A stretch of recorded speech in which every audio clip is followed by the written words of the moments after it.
Hi everyone! Today we're going to be talking about finding confidence and using the Enneagram of personality to be able to better do that. And I want to create a series on this topic. This will be the first video, and I'm going to start with Enneagram Type 3. So, as a Type 3, how to find more confidence in yourself. The reason why I'm also starting with Type 3 is because I feel like it's both useful for people who are a Type 3 or have Type 3 in their tri-type, for example, or as a wing. But since Type 3 energies and themes are aspects that are so present in our society, regardless of whether we are a Type 3 or not, especially in the Western world, I think it is really valuable to talk about this topic. So all about that in the next few minutes. If you haven't already, please don't forget to like and subscribe, and let's dive in.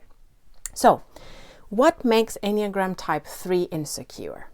Now, if we look at it from the perspective of the triads and the intelligence centers, we know that Enneagram Type 3 is a heart triad type where the main insecurity or the main source of unhappiness is very much related to identity and feeling the need for love and validation.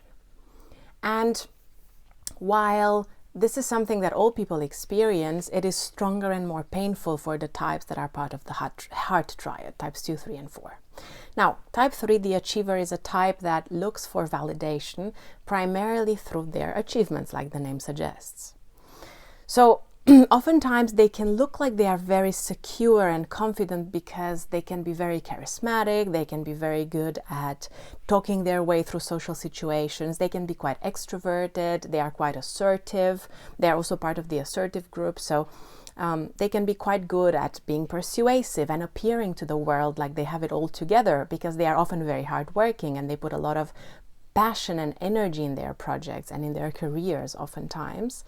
But deep down, they often feel a crippling self-doubt and anxiety related to their worth as a human being and how that is measured through their performance. And of course they do, because when your self-worth is so much dependent on what you do, so much dependent on how other people perceive you, it's always going to be fragile. Because all these external things are often not things that you can control. You can't recenter, you can't refine your confidence and your inner balance when you're so dependent on other people's opinions of you. Regardless of how amazing of a human being you are, regardless of how good you are at something, other people sometimes will not like you for whatever reason. They might not resonate with your values, and there's nothing wrong with that. People are different. They might not like your opinions on certain topics, which is also normal. They might feel like, I don't know, you trigger something in them, you remind them of their parents and they are projecting something onto you, and this has nothing to do with you, and they will still not give you the love and appreciation. And also something that I feel a lot of Type 3s are vulnerable to experience, and they might not realize this, is that because a lot of them are so hardworking and so passionate about their careers, and they can, climb to the top and become very good at something, this exposes them to the risk of being the target of a lot of people's envy. People, generally speaking, deal with a lot of envy, and a lot of this envy is suppressed. We don't want to talk about it. We don't want to explore it. It's painful, it's uncomfortable, it's shameful. So most of us don't talk about it, right? But that doesn't mean it's not there. And for a lot of Type 3s, they can be the target of other people's projections that come as a result of this suppressed envy. They feel like, oh, I wish I had this much money, or I wish I had this professional success, or this charisma, or this ability to speak in public, or whatever. So they project it onto the Type 3, and the Type 3 will perceive it as, oh, they don't like me, they don't give me the love and the appreciation that I want, and hence they will be not confident. They might appear to other people like they are, but deep down they might feel like they are a failure, that there's something wrong with them, and so on and so forth. And I'm sure lots of you resonate with this, regardless of whether you're a Type 3 or not. That's why I'm choosing to start with this topic, because I feel like it's such a central theme to our society. It will be stronger and more painful for Type 3s, but most people, to a certain extent, deal with this as well. So, what to do about it? Well, the first and most important thing is to understand, and this is something that I'm taking from the Enneagram, but I'm also combining with my personal opinion, which is that the opposite of ego and vanity is contribution. The opposite of ego and vanity is contribution. Remember, when type 3 develops and integrates, it moves towards type 6, the loyalist, and starts displaying more of the positive qualities of type 6. What are type 6 individuals really good at when they're healthy? Contributing, being part of a community and giving in a way that is not ego-based, it's contribution-based. And there's a nuance there, because it can look like to the outer world that Enneagram 3s are contributing to, and of course they are, a lot of the times when they are working hard, they are contributing to their companies or whatever, their groups. But I'm talking more about the internal feeling behind that. Am I contributing because, or am I doing the work because I want people to see me and applaud me and say, oh my God, you're absolutely amazing? Am I doing the work because I want people to think that I'm better than them, or I want to prove to myself that I'm better than others?